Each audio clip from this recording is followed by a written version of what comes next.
Welcome to the Money, Mindset and Business podcast, where we talk about all things money, mindset and business with real life stories and real life people. Let's get into the episode. Hi, and welcome to episode 2 of Money, Mindset and Business podcast. Today we are talking to the wonderful Louisa Willcox. So Louisa, please introduce yourself to the audience. Hi, thanks for having me, Leo. It's great to be here. So my name's Louisa Willcox, it's just been told, and I'm a money strategist for female entrepreneurs. Awesome. So tell us a little bit about who you are outside of being a money strategist. Who is Louisa outside of business? So I'm a mum, so I've got 2 children, and I've got 2 cats and a dog, if you include those as well. I'm married, so I've got a wonderful husband who I have to say is very patient and very, very supportive, and I'm very lucky there. But yeah, I mean, you know, my eldest is going to be coming up 10 soon, so, you know, I've been doing motherhood for the last sort of 10 years then, which, as we all know, is quite interesting. But, you know, I do other things obviously as well, especially since COVID. I've really done a huge push to actually, I think, you know, when you are a mum and that you kind of get a little bit lost, don't you? Even when we run our own businesses, we get a bit stuck and we can get a little bit lost and we kind of follow the same sort of pattern all the time. So now on a Tuesday, I'll take myself to boxing classes and things and sort of make an effort to go away and sort of to find yourself a little bit as well. So yeah, always find a bit of leisure too in amongst the craziness of life. Awesome. Boxing, that sounds fun. Are you enjoying it? Yeah, it's great fun. So I go to an all-female boxing class, and it's a wonderful group, and they're really positive, and we have a great laugh. And the gentleman, Larry, who actually runs it, he's fantastic. He's really motivating. But it is like a pure hour to hour and a half of exercise, and you really don't stop. But it's great, and after you just feel fantastic. So it's yeah, and obviously you can get your frustration out on the punching bag as well. So it's brilliant. Yeah, I can imagine. I know that very well, having 2 kids myself and running a business and everything else. Life does get a little bit frustrating at times. So that sounds like a really nice way to kind of just get it all out on something that's not going to actually get hurt. Yeah, it's great actually. I'd advise anyone, if you want to do something like that, to go find something like that. You know, I go running as well, but as you know, I run 2 businesses. So I do my bookkeeping business and my money strategy business. So yeah, it can get quite full on at times. It's great to have that time away from it all. Brilliant. So let the listeners know, well, obviously the podcast is about money, mindset and business and the impact of all of that on everything in life, which we've obviously touched on a little bit there. But where are you now within your life when it comes to your money and your mindset and the business? Where do you currently stand with all of that? Yeah, so now, you know, in quite a good place. You know, it was certainly a few years ago, it wasn't the same, but I'm more than happy to touch on that in a minute. And, you know, now it's good. You know, I'm the breadwinner of the family, sort of running the 2 businesses. And I think because I've spent the last sort of year to 2 years actually really coming into who I am and learning about myself. And, you know, I did have to, last year I took a lot of time and went, no, I'm actually going to be finding time to be me and to understand who I was, because you do get lost. And, you know, I've been a mum for so long. You know, I was 19 when I fell pregnant, and I had my son when I was 20. So, you know, my whole adult life then I've been a mum. And you know, you do become, that is kind of you, and then you go into the working world, and even when you become an entrepreneur, you then become a mum and a businesswoman, and you don't find yourself. So yeah, now I'm in a good place, but it's taken a lot of time, you know, to really focus and find that. And money, now I'm in control of it, which kind of have to be as a bookkeeper and a money strategist, so I can help others. You know, I'm on top of that, and I review it really regularly, so I know exactly where I am, and I'm quite strict with the money and how it works as well. So, you know, I do budgeting every single week, so I know exactly where it's going, make sure we've got money aside for things that we need. So yeah, it's good. Brilliant. Awesome. So casting back to what you just touched on there is where you used to be. So casting back to when you started your businesses, or when your money situation, your whole mindset and the business was not quite where you wanted it to be, what does that look like? What did that feel like? And what was that like for you at the time? Yeah, so I think it was actually a bit before that, if I'm honest. Obviously, I was a single mum when I had my son, so money was, as you can imagine, really difficult. And I was very lucky. I had family support around me, but I'm quite independent, and I never really told anyone how bad things were. So, you know, there were some months I couldn't even really afford to eat myself, and I was worried that I couldn't keep a roof over my son's head. And, you know, I was in a council house, I had benefits, but I was working full time, and, you know, I didn't see my son as much as I wanted, because, you know, I'd have to drop him off to nursery for 7 and I wouldn't pick him up till 6, and that was Monday to Friday, and it was really, really hard. And I was quite fortunate. I met my now husband sort of when my son was quite young, and he's raised him with me, and, you know, he is his son. And, you know, that was kind of when it was like, no, you know, I want to get things sorted. We wanted to get a house together. We wanted to have another child. So yeah, for me, you know, for that side of it, that's really when I started taking control of my finances.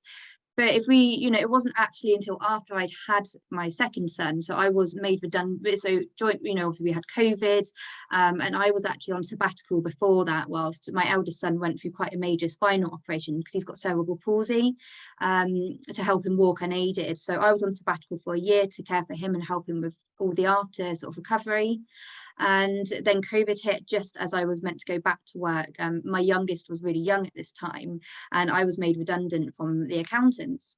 So I set my business up, my bookkeeping business, mainly because for me it was the work-life balance, and I knew going back into an employed role I wouldn't be able to attend the appointments and things that I needed, and I really didn't enjoy that kind of environment. I absolutely hated it, if I'm honest with you. And, you know, I'd worked in banks since the age of 15, so I've been quite fortunate in my career, but I didn't want to have to go back into that where I was having to ask permission to leave and having to ask permission to go, can I go to the hospital for my son's appointment? And I didn't want that, so that's why I went self-employed. And it was actually, you know, for my own sort of mindset, and that it was actually during COVID, so just before COVID, when I think I was about 25, and I was getting married to my husband, and I actually went into a sudden anaphylaxis, and so I developed an allergy to nuts. Yeah. And I woke up not being able to breathe, and that for me, my whole life literally overnight just completely went, like you can imagine. I couldn't eat. I spent a whole year struggling to eat, and I couldn't even put bread in my mouth without having a panic attack. I suddenly went from this really independent woman to literally not being able to leave the house. I was having to actually call my husband home from work sometimes because I went into such a major panic attack. I couldn't get myself out with it, and I was having to call ambulances and things. I thought I was having a heart attack, and it's not until you go through that you actually realize how severe the symptoms could be.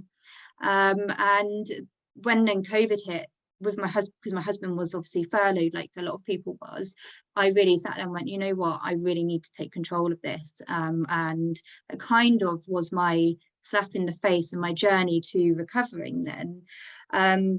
So I actually started going running, and it gave me time to actually start the exercise, and it's surprising how freeing that is when you're just going out with no one else, just music in your ears, being able to focus on yourself and your own mind.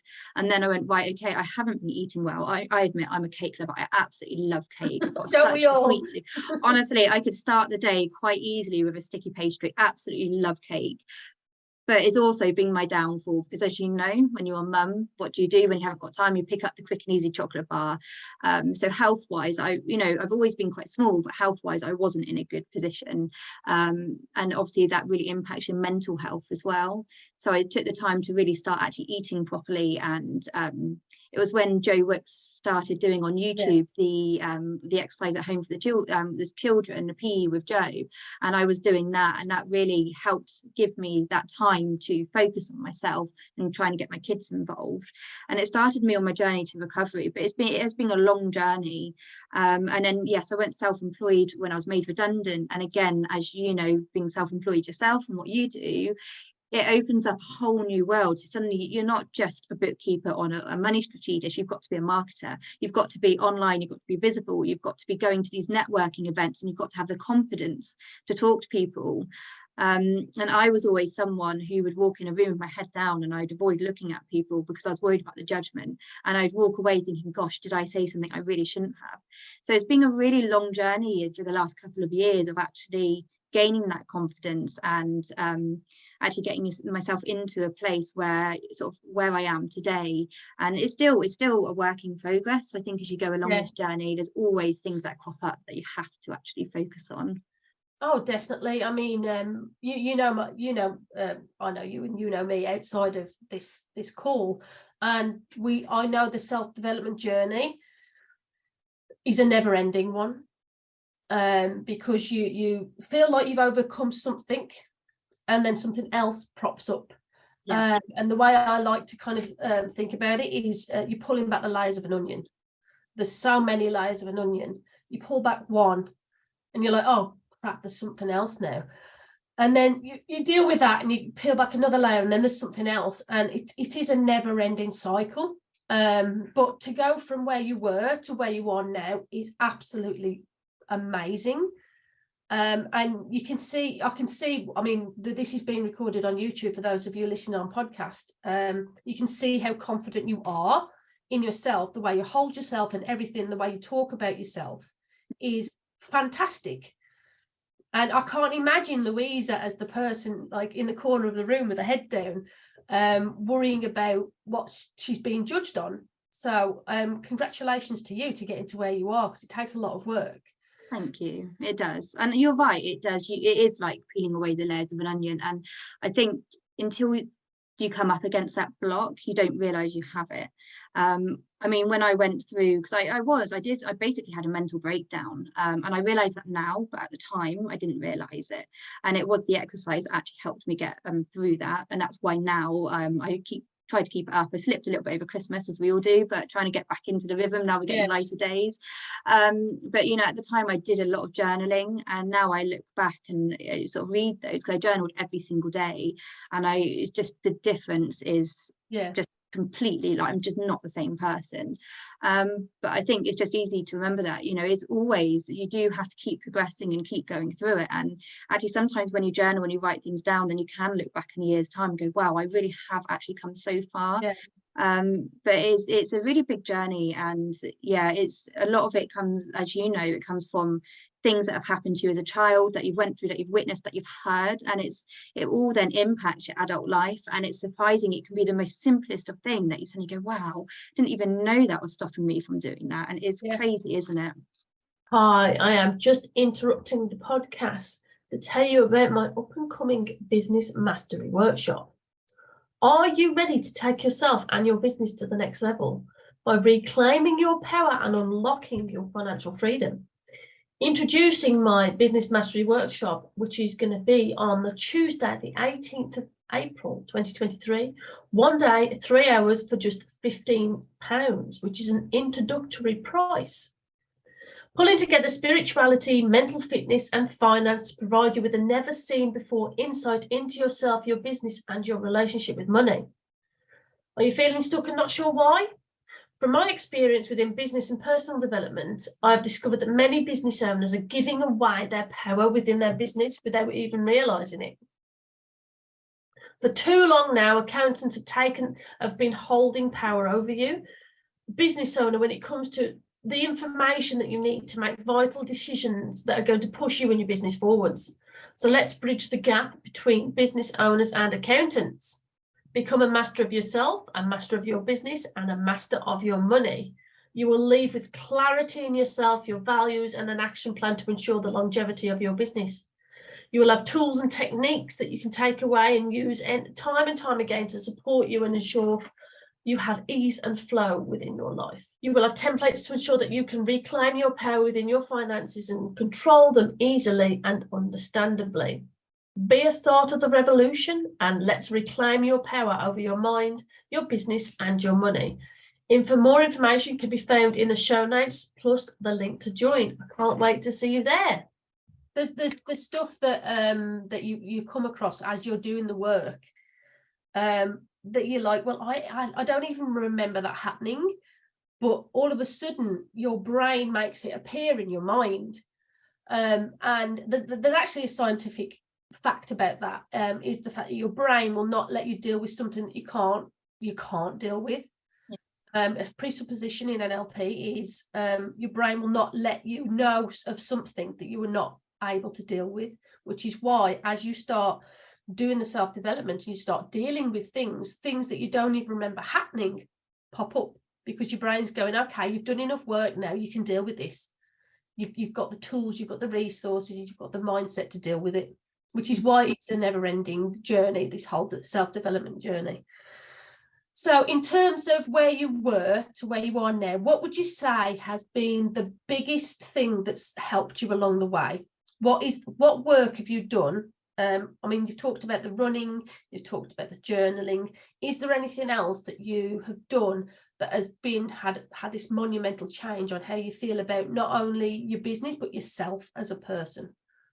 Yeah, I think the biggest, when I look back, I think other than the journaling, the running, and obviously making sure I'm eating sort of the right foods, I think putting myself in that place of the fear almost, and knowing that I have to overcome it. So, you know, like say walking into a room full of people and just like, you know, in the past I would have been looking down to the floor. I couldn't look at anyone, and the judgment would have just been like, I would have walked out thinking, oh, was my hair right? Did I say anything wrong? Oh God, what are they thinking about me? And you still, I think we all have some of that, is natural, but I put myself in the position of going to the networking events. And I think when you are self-employed, you kind of have to in a way. And that really helped, because it put me in a position where if I didn't go out and network and I didn't go out and talk about my business, I wasn't going to go anywhere. I wasn't going to grow. So that really helped. And I think it's very much actually overcoming that fear. But that is one of the hardest things to do, because mentally you've got to get through that barrier, and you've got to put yourself into that position to do it. And even Zoom calls, like doing this today with you for the recording, you know, I remember when COVID started and I joined a networking event and it was all over Zoom. And I remember my first one, it was making sure the background was right. I remember I was physically shaking to the point, like, I remember my voice thinking, oh God, they could probably hear how nervous I am. And now you just hop on, you do it and you go, and I don't worry anymore. But it is just overcoming the obstacle, and it's putting yourself in that. But it's just also remembering that, okay, a lot of it is mental, and actually half of what you're thinking, no one else is thinking, or they're thinking the same. So actually, you know, if you don't get through that, you're going to be stuck in the same place. And to be able to grow, you have to face those fears.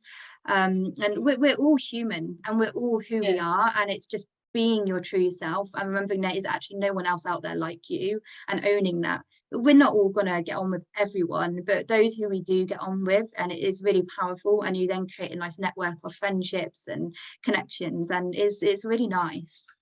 Yeah, it is. It's lovely. I mean, I found that myself, is as I'm growing, the people who I connect with are pretty much in the same journey as me. And the support you get from those within that are on the same journey as you it blows your mind, really, because you have, I mean, I've got friends that I've had since I was at primary school. So I met them at the age of 4, and I'm still friends with them now, but they are not on the same journey as me now, and they just don't get it. Yeah. Which is fine. We're still friends, but I've had to expand my friendship network to people that do understand. Otherwise, totally. It's too lonely. It is, and I think that's the thing. It's really important to surround yourself with not necessarily people who are just as like-minded as you, but people who are going to push you as well. Yes. So those who are going to make you step up to the next level, so that you get to the next level yourself. You know, I've got my friends who I absolutely love and adore, and we have a fantastic time when we go out together. But I've also got my other friends who are the entrepreneurs then, and the business people who push me forward, who I know I can phone up and go, look, I'm stuck on this, what do I do, how do I do it, or I'm worried about this. Just go do it, you do this. And having that sort of that diversity of connections really does help you grow as a person as well. And actually going out of the box a little bit and making those new friendships, it really does help to push you forward and gain your own confidence as well. Oh, definitely. So kind of going back to what life was like when your son was first born, and you were in a council house on benefits and all that sort of stuff. Do you think that journey of being pretty much struggling and what people would say now is on the breadline, do you think that had an impact on how you viewed yourself when you started your business, in terms of like charging properly and your self-worth, self-value? Do you think that had an impact on it? Yeah, definitely. I remember when I first started my bookkeeping, and now I look back and my charge out rate, I'd laugh at it now because I didn't feel like I could charge out what I should be as a bookkeeper. So it was really very low. And it really does impact. And I think a lot of it, I'm always quite mindful as well of those who are, like, especially in my money strategy, who are going to be coming onto my programs or working with me. So I deal with female entrepreneurs on their help them with their business finances. Obviously, that impacts your personal finances as well, because as you make your business finances grow and you gain more profit, you can obviously take home more income, and it affects your personal life. So I always try to be quite mindful about the people that I'm working with, especially working with female entrepreneurs, because I've been in that place myself where I know I needed something to be able to grow and to get to the next level, but actually not being able to afford it. And I think in the back of my mind, I'm always quite conscious of that. So I make sure I put out, like, low ticket offers so people can afford to learn this stuff still and work with me. And I think it does. Yeah. I mean, I remember back then I was just, I didn't have confidence at all. And I remember especially being quite a young mum as well, there's a lot of judgment around that. And I remember working in a bank and being pregnant, and people would comment and they say, oh, you haven't even started your life, and it's over now and all the rest of it. And I look back and know that was the start of my life, and that was the journey of my life, and I couldn't imagine anything else now, because having my son and going through that journey with him and having my second son has completely shaped me into the person I am now. And I was so nervous back then, and I'm quite a mama bear now, and I will speak up, and I'll say I'm a very straightforward person. I'm quite open, I'm blunt, but I'm honest, and I am kind as well, but yeah, I will say it how it is, and I don't mean it in an offensive way, but I don't see the point of beating around the bush at the end of the day. So yeah, it has shaped me into who I am today because of what I've gone through, especially with Jace with his cerebral palsy. I've had a lot of battles and still have a lot of battles to make sure he gets the care and support he needs, and I've got to step up and speak and say when I don't agree with something. You have to, and that's against professionals who are telling you that you're wrong. I was told when he was 18 months old he wouldn't walk, he wouldn't talk, and I proved them wrong. And that might have been through an operation, but I got him that operation to make sure it happened. And he's got to have a double hip reconstruction this year, and I'm still battling now to make sure it happens sooner than what they're saying. And it is a constant, and yeah, it affects everything you do in life and in business. But it's just important to remember that as you grow and you look back, and just remember what you have achieved and where you are going. And like at the moment, I'm actually currently going through ADHD diagnosis, and my eldest son, he's currently going through that process as well. And I think for me, that side of it really actually reflects on a lot of who I am, and it explains a lot when I was younger too. But I never, even a few years ago, to have the confidence to go through that and say that, I wouldn't have said anything at all. So it does all have a massive impact. Yeah, it's crazy, really. It's crazy, really. So if you could give one piece of advice to anybody who's listening to this today and resonates with the story that you're telling, from where you've come from to where you are now, what would be the one piece of advice you'd give them to get them across that bridge from feeling like they want to just give up with everything to having a thriving, surviving business and having a life that, well, a business that works around your life rather than the other way around? Very much, talk to people and find those, not necessarily those who you already talk to. Go on to the online world is fantastic. Social media now, there are so many people that you can talk to, and reach out, because there is support out there. I wish I had done that a long time ago and actually held my head up and said, look, I am struggling. I'm more likely to do that now than I would have a few years ago. And it is okay to struggle, and it's okay not to be okay. And it's important to remember that. And we all have our own journey. And when you start talking to people, I think you will then find out how much actually other people are struggling and probably going through the same as you, because it is such a lonely place. And when you are stuck in your head, feeling really down and low, you feel like you are the only one going through that, but you're not. So reach out and get the support, and actually sit down and plan where you want your life to be, maybe in the next sort of 2 or 3 and even 5 years, and then start to put a plan in place as to how you're going to get there, because things don't change overnight. And you know, the progress that I've made has taken a few years already, and I'm still going through it, and even if my business is still growing. But do put a plan in place so you know where you're going, and then actually start taking actions to get there. But the first point of call, I would say, is reach out and find people who, like-minded people who will support you. Awesome. I love that so much. So if any of you online who are listening or watching on this want to reach out to Louisa and find out, let's check the show notes for other links and follow her, because she puts out some really great content on, well, everywhere I've seen her, she puts really great content on. So thank you very much for coming today, and I've really enjoyed chatting to you. Thank you for having me. It's great to be on here.